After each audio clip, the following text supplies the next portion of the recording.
안녕하세요. 저는 지금은 50대가 된 고등학생 자녀를 둔 여자입니다. 이리저리 사연들을 구경만 하다가 제가 직접 저의 이야기를 쓰려니 긴장되는군요. 제가 들려드릴 이야기는 누구에게나 있을 법한 일이고 과거 남아 선호 사상이 한참 만연했을 때의 이야기입니다. 제 이야기를 듣고 많이 공감해 주실 거라 믿고 사연을 올려봅니다. 혹시라도 분노가 치밀어 오른다고 해도 이미 다 지난 이야기이고 저도 제대로 복수를 했으니 끝까지 들어주시면 감사하겠습니다. 저는 정말 어릴 때부터 남아 선호 사상에 찌든 집안에서 태어나 딸이라는 이유 하나만으로 엄청난 차별을 받으며 살아왔습니다. 오죽하면 동네 어르신들이 보다 못해 어디서 주워온 애 아니냐고 할 정도로 지독하게 당하면서 살았습니다. 그 어린 나이에도 차별로 인해 눈칫밥만 엄청나게 먹었고 저도 모르게 세상을 그렇게 습득하게 되었죠. 얼마나 차별을 당했는지 아마 여기 사연을 보러 오신 분들은 상상도 못할 겁니다. 어머니는 저를 낳자마자 시댁에서 엄청난 멸시를 받았고 아들을 낳아오라는 성화에 못 이겨 몸조리도 제대로 못한 상태에서 제 남동생을 낳았습니다. 다행히 둘째가 아들인지라 어머니에 대한 대우 또한 달라졌다고 했습니다.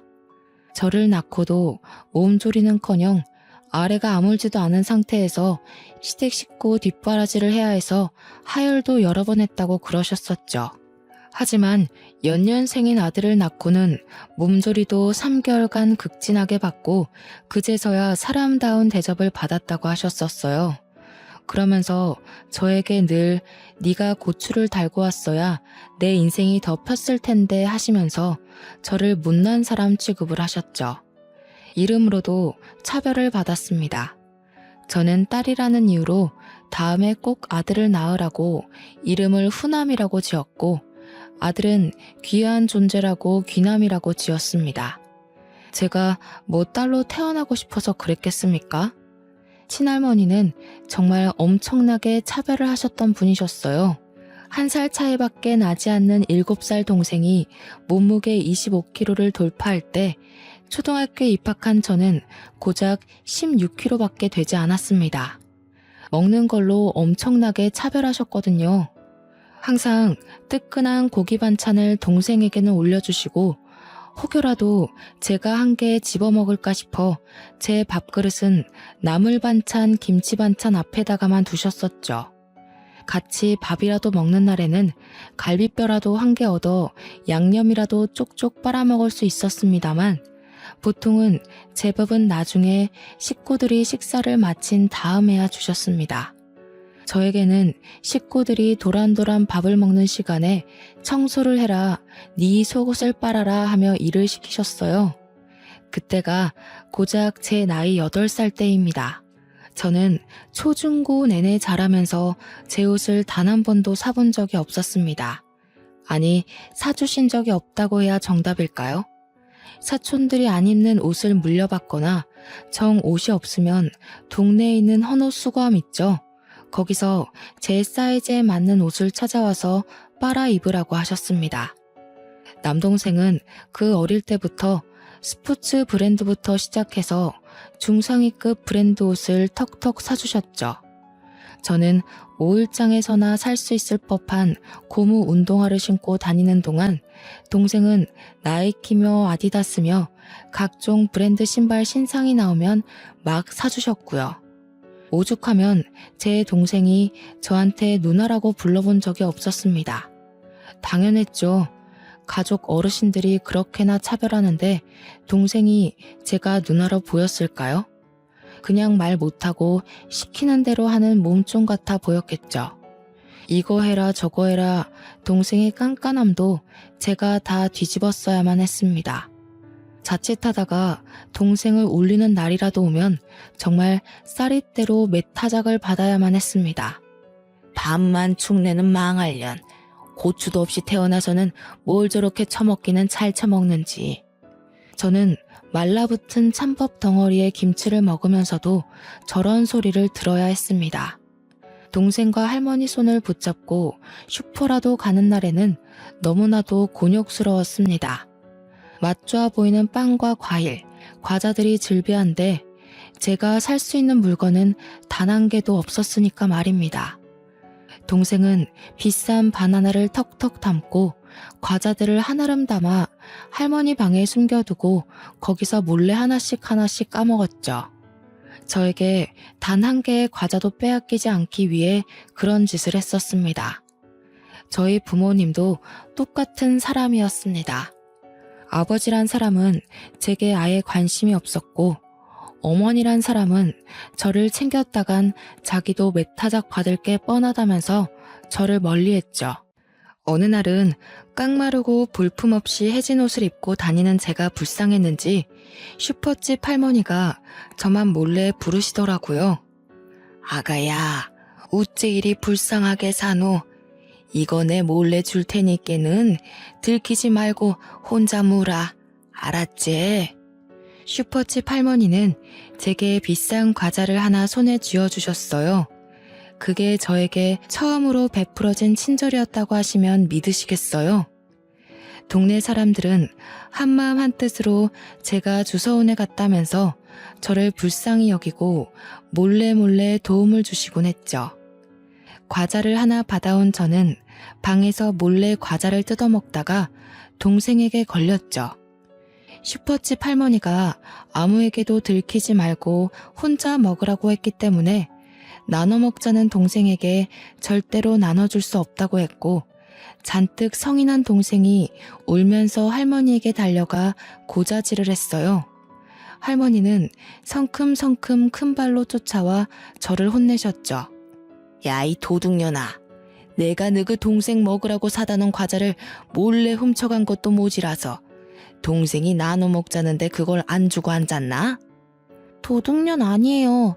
슈퍼집 할머니가 저 먹으라고 주신 거예요. 그 짠순이 할매가 퍽이나 네 먹으라고 줬겠다. 지들 집 손주한테도 돈 내고 사 먹으라 하는 할매인데 네가 뭐 이쁘다고 니한테 그걸 주니? 진짜예요.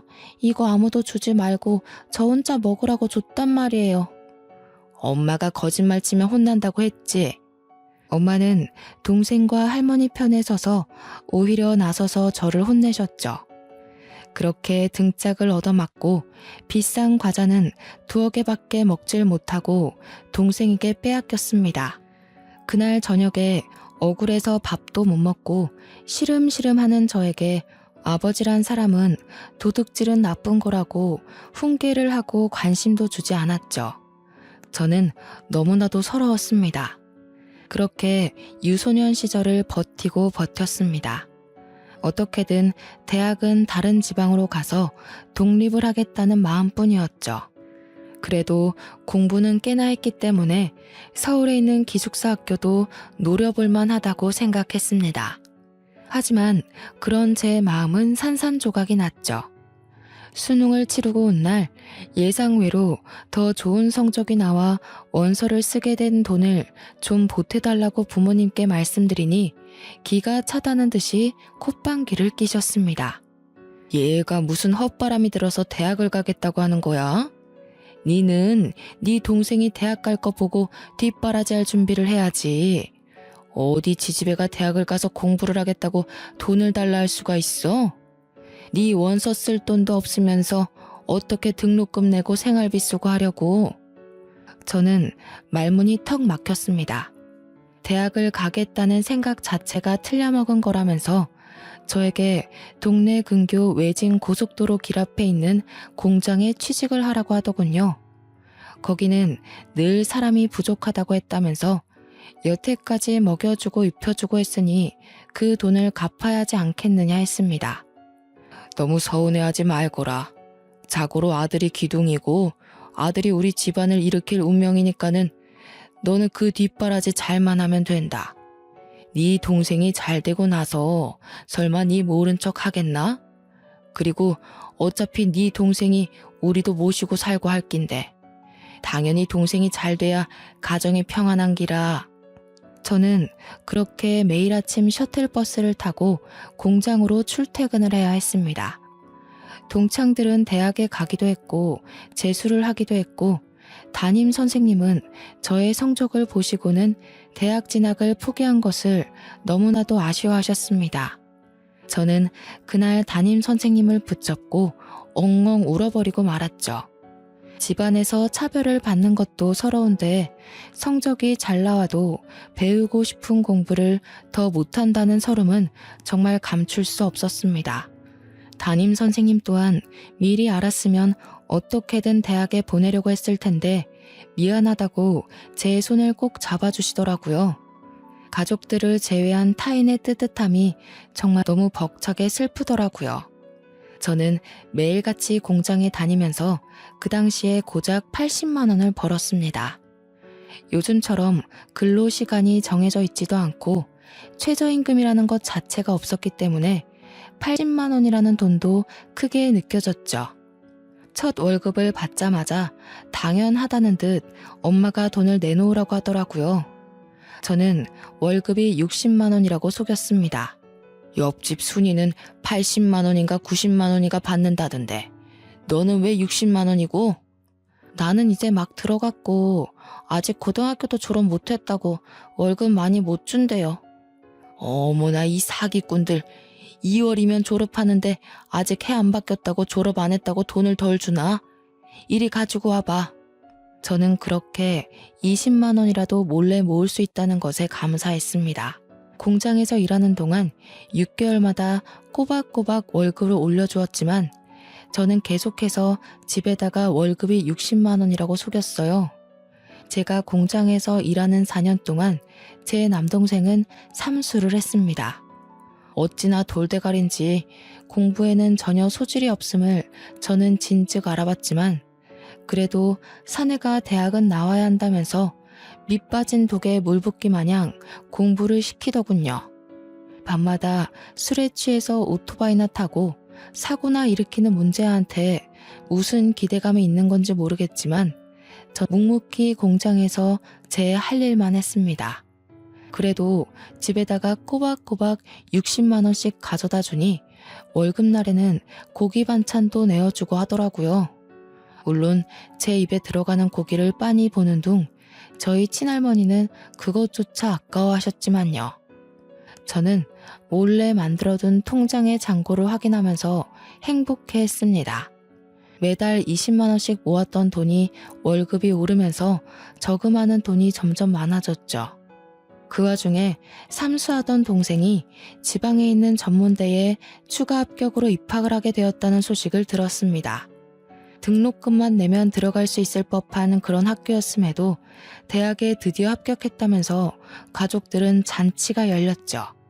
우리 귀남이가 대학을 저쪽 지방으로 가게 돼서 이제 집을 나가 살아야 하는데 후남이니 모은 돈 좀 있다며?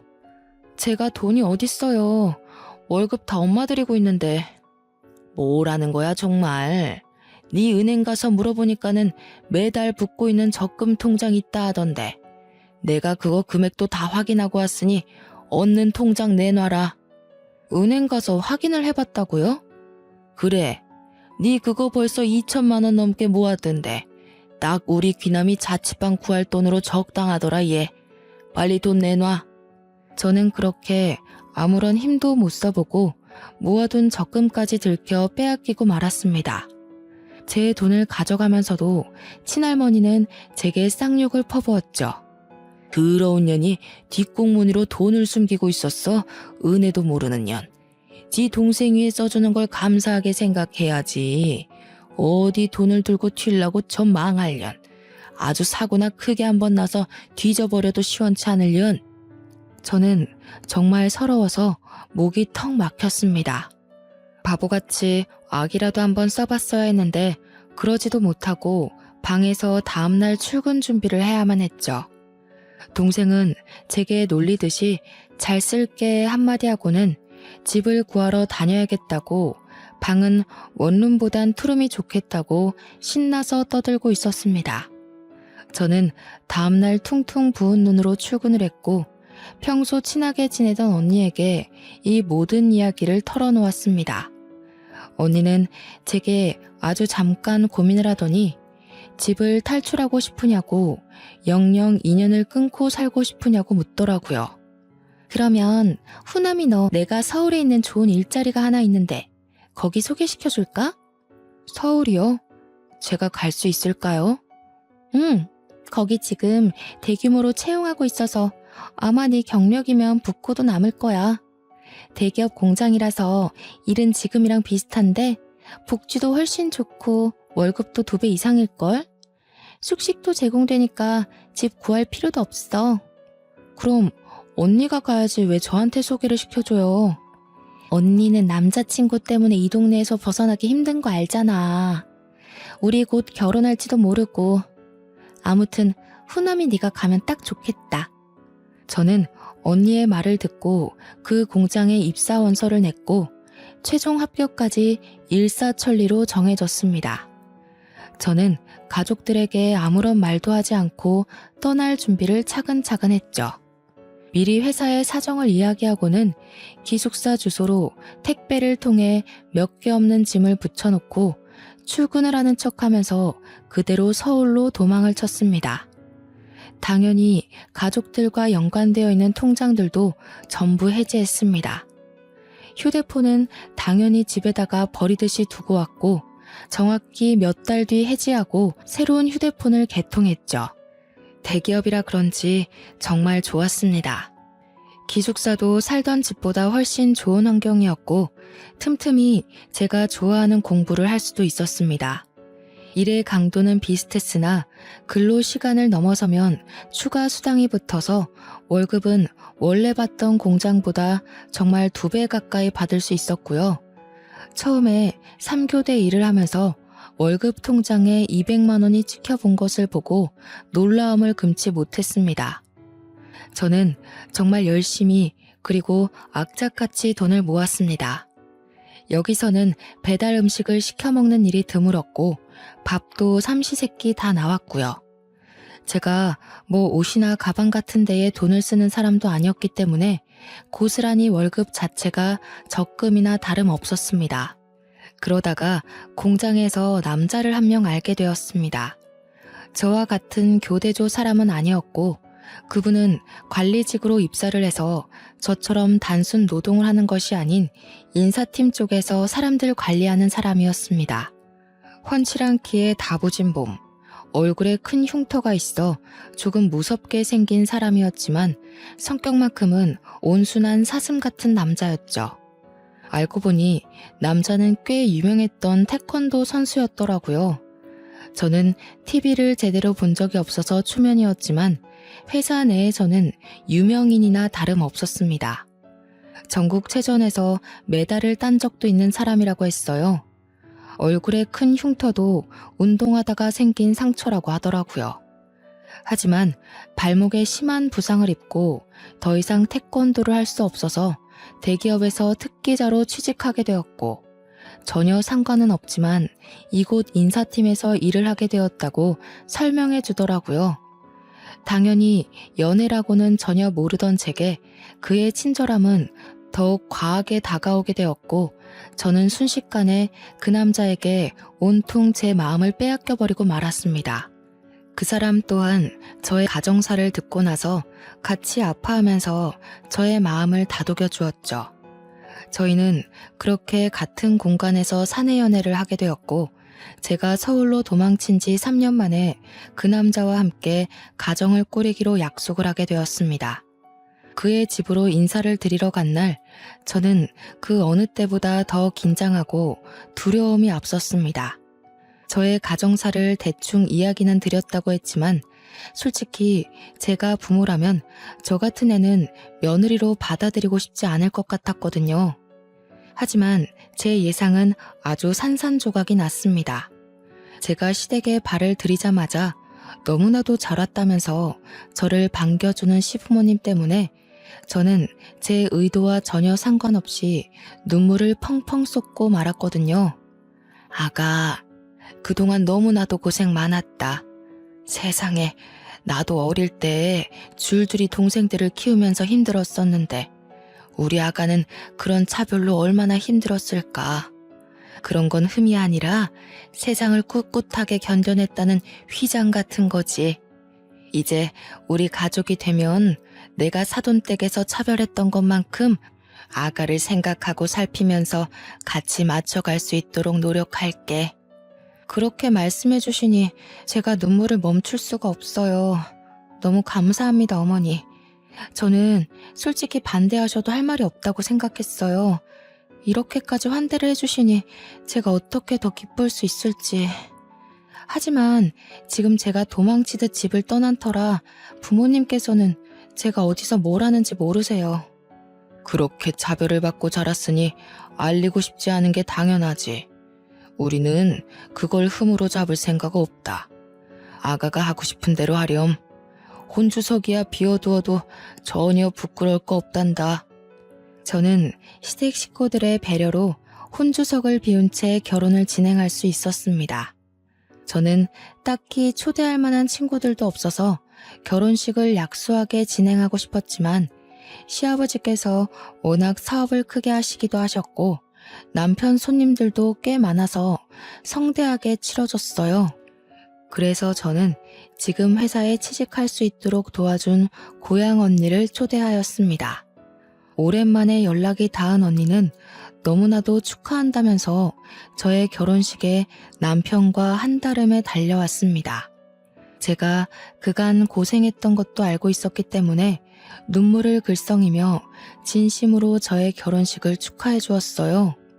언니는 아직도 그 공장에 다닌다며 아주 짧게 회포를 풀고는 저희 부모님의 소식도 간략하게 전해주었습니다. 너 그렇게 서울로 떠난 다음에 아주 난리가 났었어. 앞으로 돈은 어쩌냐고, 누가 벌어오냐고 소리치면서 회사까지 찾아와서는 너 어딨냐고 난리 나고, 아무도 모른다고 나도 모른다 잡았대니까 공장에 한 일주일 동안 너 기다린다고 매일같이 찾아왔었다. 네 동생은 학교도 자퇴하고 집으로 들어오더니 보증금도 다 먹고 노느라 까먹었다고 돈 내놓으라고 난리치고 너네 할머니도 시름시름 앓다가 돌아가셨어. 저는 친할머니가 돌아가셨다는 소식은 조금 의외였지만 어차피 제게 연락할 방도가 없어서 전해주지 못했을 터라 그런가 보다 하고 넘어갔습니다. 결혼식이 끝날 때까지 자리를 지켜준 언니에게 고맙다고 인사를 시키고 남편도 소개시켜줬어요. 언니는 태권도 선수였던 남편을 기억하고는 신기해했습니다. 그렇게 결혼식을 무사히 마치고 신혼여행도 난생 처음 타보는 비행기를 타고 해외로 다녀왔습니다. 챙길 친정 식구들이 없었기 때문에 시댁 식구들의 선물을 잔뜩 사들고는 돌아와 인사를 드리고 드디어 신혼집에 발을 들이게 되었어요. 신혼집은 정말 내 집이라는 생각이 들 만큼 애정이 서린 곳이었답니다. 둘이 살기에 충분하다 못해 넘치는 30평형대 아파트는 어서 나와 남편을 닮은 아이를 낳아 키우고 싶다는 생각이 절로 들게 만드는 집이었어요. 그렇게 행복한 시간만 보내면 된다고 안심하던 때쯤 집에 불청객이 찾아왔습니다.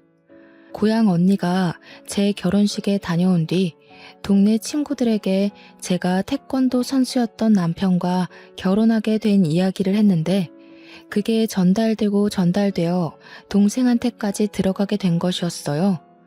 동생은 당연히 인터넷에 남편 이름을 쳐보았고 근황 기사에 한 줄 짤막하게 뜬 저의 결혼 소식을 보고는 수소문해서 찾아오게 된 것이었습니다.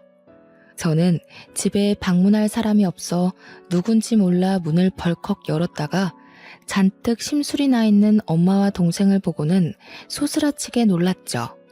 어릴 때 당했던 정신적으로 육체적으로 힘들었던 그 기억들이 떠오르면서 저는 현관 앞에서 굳어버렸어요. 당당하게 저를 밀치고 들어와 저희 집을 쑥 둘러보는데 저녁을 같이 준비하던 남편이 무슨 일인가 싶어 현관으로 오던 중 저희 엄마와 남동생과 딱 마주쳤습니다. 집도 좋은데 얻었네.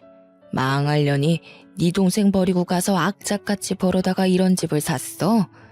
너 그렇게 도망간 다음에 네 동생이고 우리 가족이고 얼마나 힘들었는지 알아?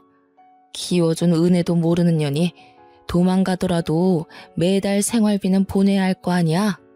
제가 그 정도 했으면 됐죠. 뭘 더 바라시는 건지 모르겠네요. 제가 모아둔 돈 싹 털어서 동생 자취방까지 얻어줘 놓고 제가 뭘 어쨌다고 여기까지 찾아와서 이러세요? 이제 나도 늙고 힘에 부쳐서 딸이 해주는 밥 얻어먹고 살아야겠다. 여기 집에 방도 많은데 우리 방 하나 내어주면 아주 살기 좋겠어. 아 그래, 자네가 내 딸과 결혼한 그 누구라고? 이름이 뭐랬지? 인사가 늦었습니다. 김동민입니다. 그래, 김서방. 자네도 그러는 거 아닐세? 집이 기우는 집안이라 해도 그렇지. 결혼할 때 당연한 수순으로 해와야 하는 게 있는데 쏠랑 내 딸만 데려가면 끝인가? 앞으로라도 우리한테 효도한다고 생각하고 같이 살면 되겠구만. 더는 못 듣겠으니 이만 나가주세요. 안 나가면 경찰에 신고할 거예요. 진짜 듣다 서울에 아파트 가진 게 유세라고 거참 빡빡하게 군다. 가족들이 올라왔으면 하다못해 갈비라도 대접해야지. 누나가 그렇게 못되게 구니까 가족들이 누나를 안 챙긴 거야. 알어? 저는 정말 화가 머리끝까지 차올라서 견딜 수가 없었습니다. 그동안 당했던 일들이 주마등처럼 스쳐 지나가면서 소름이 돋을 정도로 힘들었는데 내가 못되게 굴어서 가족들이 나를 그렇게 대한 거라고 쉽게 말하는 남동생을 보니 더 이상은 말을 섞어서는 안 될 종자들이라는 생각이 들어 제발 나가라고 소리를 질러댔어요. 저의 히스테릭한 모습을 처음 본 남편도 놀라서 저를 끌어안고 진정시키려고 노력했죠. 제가 큰 소리를 내니 엄마 남동생도 무척 당황한 듯한 얼굴을 하더라고요. 귀 아프게 소리는 왜 질러대? 후남이 너 앞으로는 우리 집에 매달 생활비도 보내고 너 일하는 공장이 대기업이라며? 거기에 네 동생 자리도 하나 만들어서 꽂아주면 되겠다. 안 그래도 우리 기남이가 제대로 직장 생활도 못하고 지금까지 놀고 먹고 있는데 이제는 슬슬 독립할 준비도 해야지. 제 나이가 벌써 28살인데 동생은 27살을 먹도록 일 한 번 하지도 않고 집에서 놀고 먹었다는 게 정말 어이가 없었습니다. 적어도 전문대조차 졸업도 못했으면 어디서 기술이라도 배워서 노동이라도 해야 하는 것 아니겠습니까? 아직까지도 부모 품에 쌓여서 제 앞길 하나 제대로 못 보는 동생이 너무나도 한심하게 느껴졌습니다. 근데 김서방 얼굴에 그 흉터는 패싸움이라도 하다가 생긴 건가? 우리 귀남이 이야기 들어보니까 힘 좀 쓰던 사람이라고 하던데 운동을 열심히 한 게 아니라 어디 양아치 무리들이랑 노느라 힘쓴 거 아닌가 싶네. 남편은 정말 황당하다는 얼굴을 했지만 그래도 딴에는 제 엄마라고 제 가족이라고 앞에선 대놓고 아무 말도 못하더라고요. 저는 더 이상 감정을 소모하고 싶지 않아 이만 돌아가시라고 등을 떠밀었습니다. 내가 이 집 시세 찾아보니까 강남이라고 20억은 하더라. 그니까 이 집 팔아서 우리 반 떼주고 누나 살고 그래도 되겠네. 나가는 뒤통수를 한 대 치고 싶었지만 저는 아무 말도 하지 않고 그 둘을 내쫓은 뒤 문에 걸쇠까지 걸어 잠궜습니다. 남편에게 너무나도 미안한 마음이 들어서 눈물이 쏟아질 것만 같았어요. 그런 제 마음을 누구보다 잘 아는 남편이 저를 꼭 안아주면서 다독여줬습니다. 고생 많았겠다, 너무 힘들었겠다 하면서 저를 토닥여주는 손길에 눈물을 펑펑 쏟아냈습니다. 당연히 이 이야기는 시댁에도 흘러가게 되었고 시부모님은 저보다 더 분노하셔서 다음에는 꼭 경찰을 부르라고 하셨습니다. 하지만 그 행복도 정말 잠시였습니다. 집 현관문 앞에서 주구장창 저를 기다리고 있는 거머리 같은 가족들의 얼굴을 보면 고된 일을 끝내고 집으로 돌아가는 가벼운 발걸음이 갑자기 무거워지곤 했습니다. 제게 당당히 저녁밥을 내놓으라고 요구하는 그 뻔뻔함에 치가 떨렸고 저는 첫날 이후로 절대 집에 발을 들이지 못하게 온몸으로 막아섰습니다. 결국 엄마는 제게 바라던 것이 있었는지 이야기 좀 하자고 저를 붙잡더군요.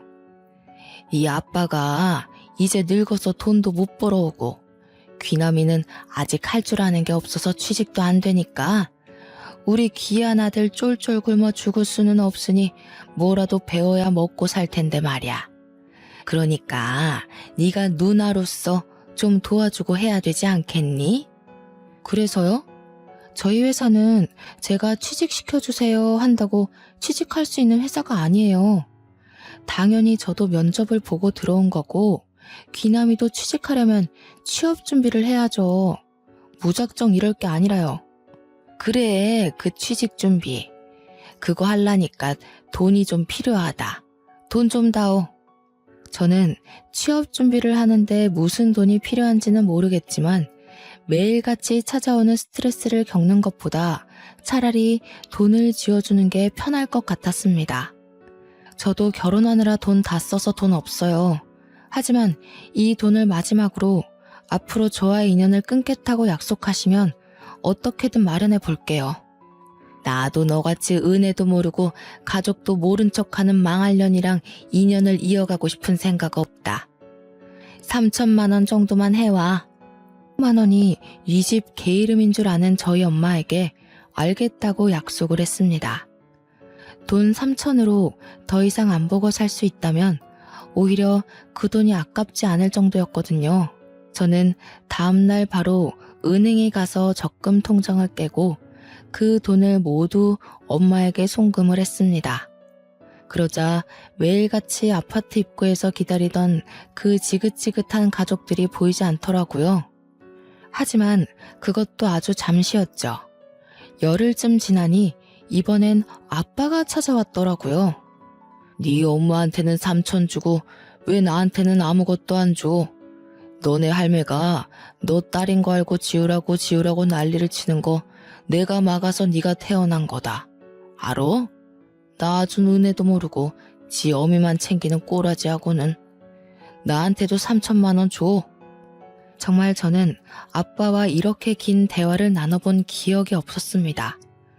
살면서 제일 오랜 시간 나눈 대화가 돈 달라는 이야기라니 제 삶이 얼마나 척척했겠습니까? 그날 저녁 저는 엄마에게 3천만 원을 송금한 이야기, 아빠가 찾아온 이야기를 남편에게 했습니다. 남편은 아주 진지하게 고민을 하더니 제게 말했어요. 내가 우리 후남씨 자존심 상할까봐, 그리고 또 가족들 이야기라 어떻게 전달하는 게 좋을지 모르겠어서 입을 다물고 있었는데, 아무리 그래도 딸한테 그렇게 나쁜 말을 뱉는 건 난 부모의 자격이 없다고 생각해. 그러니까 여보만 괜찮다면 이 집은 전세 놓고 여보가 스트레스 그만 받을 때까지 우리 부모님과 합가를 하는 건 어떨까? 저는 단번에 좋다고 했습니다. 시댁 식구들은 나의 가족 같은 느낌이 있었기 때문이었어요. 솔직히 시어머니께서 제게 시집살이를 시킨다 한들 어릴 때 당했던 수모보다 덜할 것 같았기 때문에 좋다고 했습니다. 당연히 저희 시댁에서도 집이 복작복작해지겠다면서 너무나도 좋아하셨고, 제가 짐을 싸들고 간략하게 이사를 하자 그날 아주 상다리가 부러지게 진수성찬을 차려주셨죠. 그래서 집은 잘 내놨어? 가구들은 어쩔 거야? 다 들고 들어오려면 큰 이사가 될 것 같은데. 일단 가전 가구들도 빌트인으로 생각하고 전세 매물 내놓았어요. 나중에 다시 들어갈 때 새로 사던가 하면 될 것 같아서요. 그래, 잘 생각했다. 우리 세아가 얼굴이 많이 상했어. 얼른 밥 먹자. 아, 혹시라도 우리 아들이 내가 시집살이 시킬까봐 나한테 경고를 단단하게 주지 뭐야. 그래서 나도 조심하려고. 일부러 일주일에 3번 오시는 도우미 아주머니도 매일 오시라고 했어. 절대 집안일에 신경 쓰지 말고 회사 다니는 거, 그리고 가족들 연락 안 받는 거, 그것만 생각하고 푹 쉰다고 생각해. 알겠지? 제가 기본적인 건 다 할 수 있는데 왜 그러셨어요, 어머니? 내가 왜 우리 며느리 손에 물 묻히게 하니?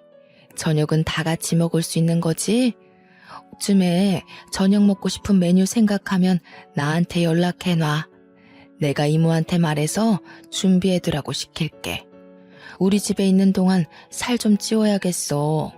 너무 말라서 내가 마음이 다 안쓰러워. 시어머니의 진심 어린 행동에 저는 하루를 사는 행복에 대해 다시 한번 생각하게 되었습니다. 시댁에서 지내는 동안 정말 저를 괴롭히는 사람도 일도 없어서 너무 행복했고 살도 포동포동하게 찌기 시작했어요.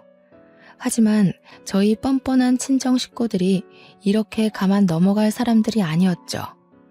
그날은 가족들과 함께 갈비찜을 먹고 있었습니다. 갈비찜.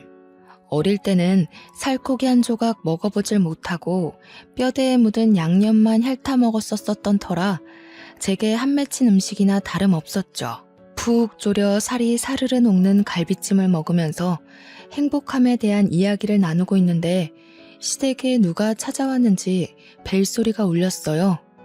시댁은 아파트가 아닌 전원주택이라 큰 대문을 넘고 들어와야 마당을 통해서 집 앞에 올 수 있었거든요.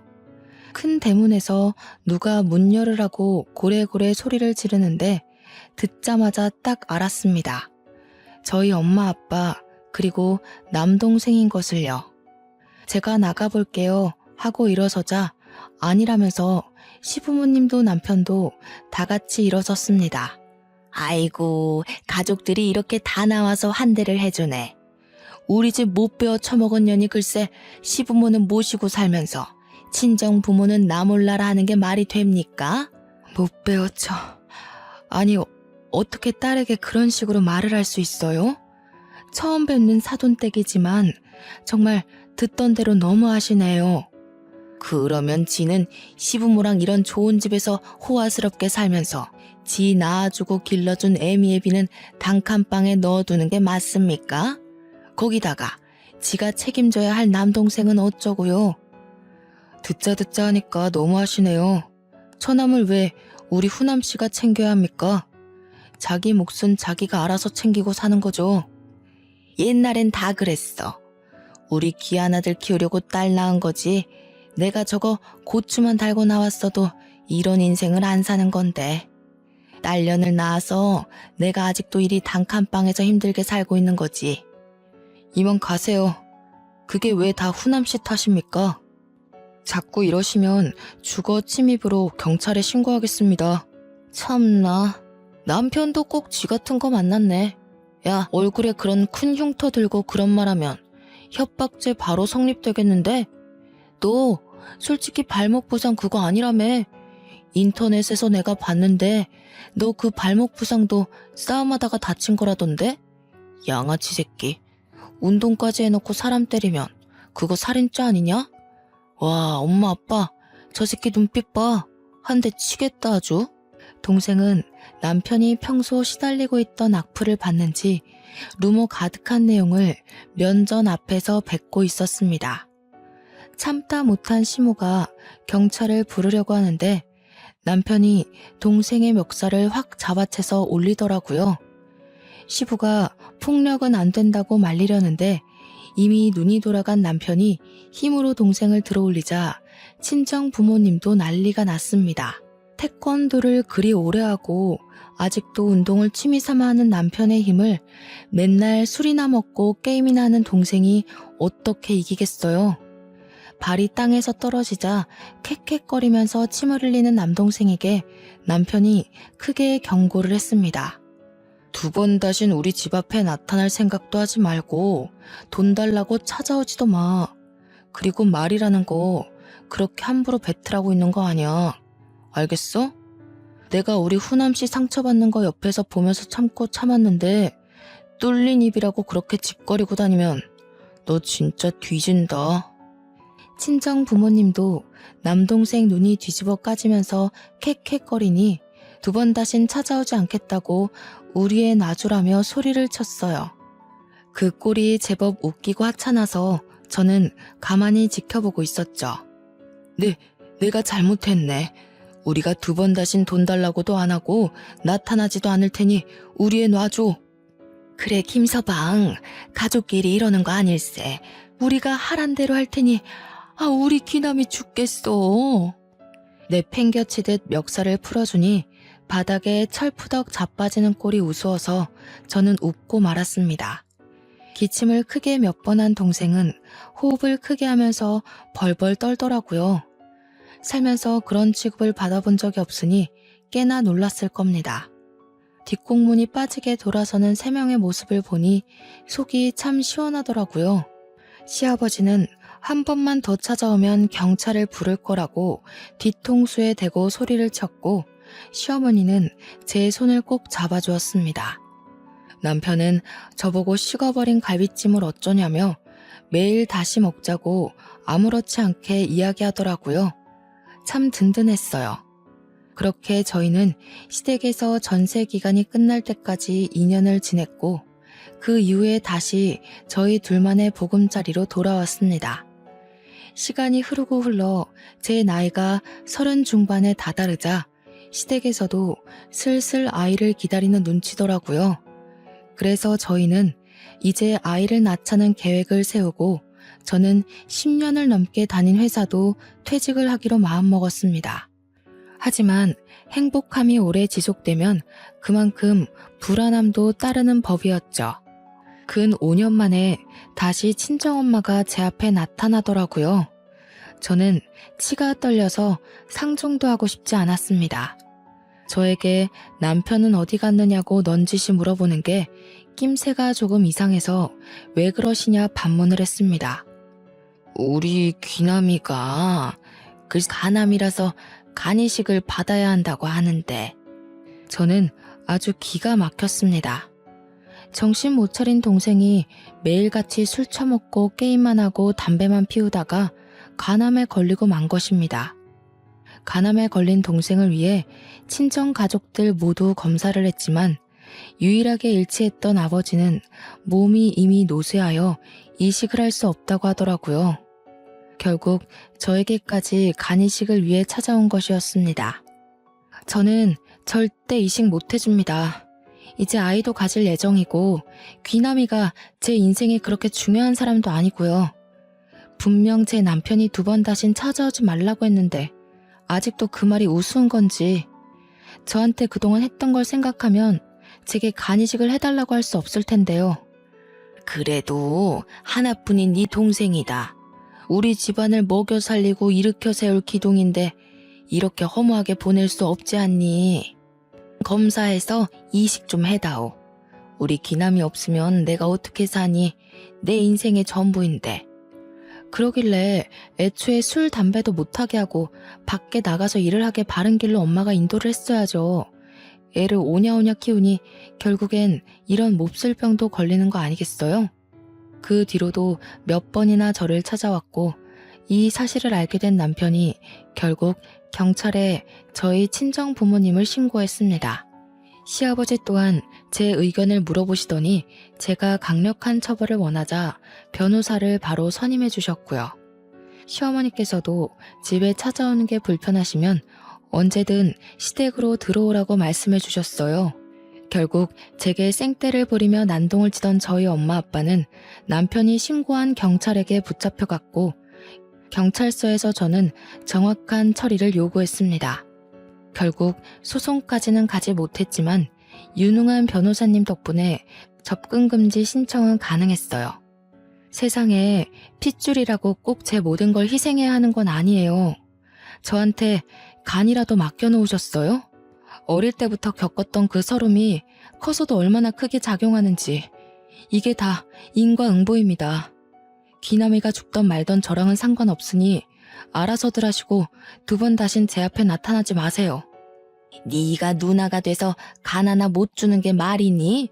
네가 다 귀남이를 위해 희생을 해야. 사돈이라고 부르고 싶지도 않지만 안 싸더니 그런 식으로 여태 우리 며느리를 대했으니 우리 며느리가 그 가족을 위해 뭐라도 하나 하고 싶겠습니까? 검은 머리 짐승이라고 사람이 어떻게 자기 배에 10달을 품어 낳은 자식에게 이런 소리를 아무렇지 않게 할 수 있습니까?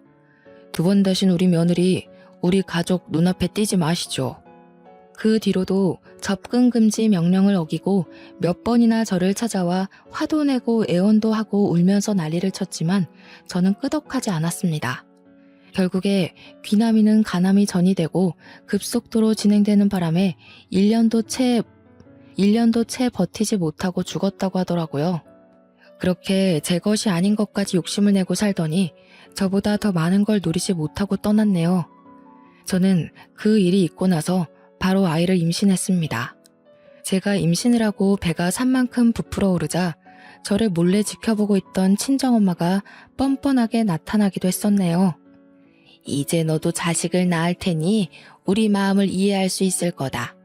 귀남이도 그렇게 떠나고 자식은 너 하나밖에 없는데 너라도 이제 우리 모시고 살아야 하지 않겠니? 그래야 너도 나중에 자식 보기 부끄럽지 않고 후회도 하지 않을 거다. 당장 썩 꺼지세요. 지금도 접근금지 명령 유효한 거 아시죠? 제가 지금 바로 경찰에 신고하면 그 나이에 유치장 신세 질 수도 있습니다. 남편이 나타나서 험악한 표정으로 말을 하자 친정엄마는 뒤도 안 돌아보고 도망을 갔습니다. 저렇게 나약하고 비열하고 강한 사람 앞에선 아무 말도 못하는 종자였다니. 그런 사람에게 그 오랜 시간 괴롭힘을 당하고 살았다고 생각하니 너무나도 한탄스러웠습니다. 하지만 그런 친정 부모를 대신하여 한결같이 저를 사랑해주고 아껴주는 남편과 시댁 식구들이 있어서 저는 더할 나위 없이 행복했어요. 저는 아주 순산을 했고 그렇게 낳은 아이가 벌써 고등학교에 진학했습니다. 그 이후로 친정 부모님이 어떻게 사는 뭘 하고 사는지 소식은 전혀 들리지 않네요. 오히려 다행이라고 생각합니다. 나이가 들고 나니 그들의 행동이 이해는 가지 않지만 불행하게 사는지 불행한 마음은 조금 들거든요. 하지만 제 곁을 지켜준 가족들 덕에 마음을 다잡고 하루하루 감사하게 살고 있습니다. 제 사연이 어떠셨나요? 속이 조금 후련하신가요? 저는 지금 너무나도 행복하답니다. 지금까지 제 이야기 들어주시고 공감해주셔서 감사합니다. 모두 행복한 하루 보내세요.